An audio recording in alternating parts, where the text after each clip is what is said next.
Today, I will be explaining Manhattan Trees problem by solving dynamic programming. The goal is to find the longest path from the start point to the sink point, going only eastwards and southward. We can try to use grid algorithm, which is basically selecting the longest path from each point.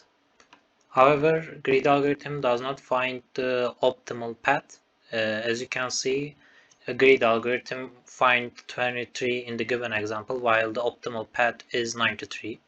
So instead, we will use dynamic programming, where we will try to memorize maximum score for each node.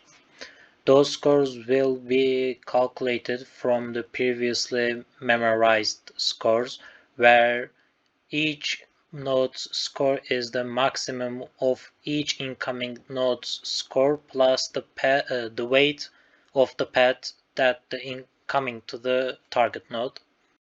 So I will explain the algorithm with the given example. Initially, we write down 0 to the starting node. Next step is very basic. We basically sum up 0 with 3 and write down 3, and sum up 0 with 1 and write down 1 to the given nodes. In the next step, we have to calculate the upper part and left part of the target node and find the maximum of those summations, which is 5 in this example. And as it's shown, we will just iterate, continue to iterate until we reach the sink node. As you can see, we find the optimal score as 93, which is correct as I showed before.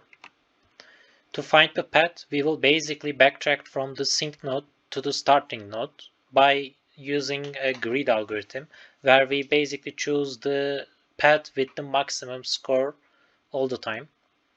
The complexity of the algorithm will be O and M, where n is the number of rows and m is the number of columns. This is because we only memorize n number of nodes score, so the complexity can't be higher than this. Thanks for listening.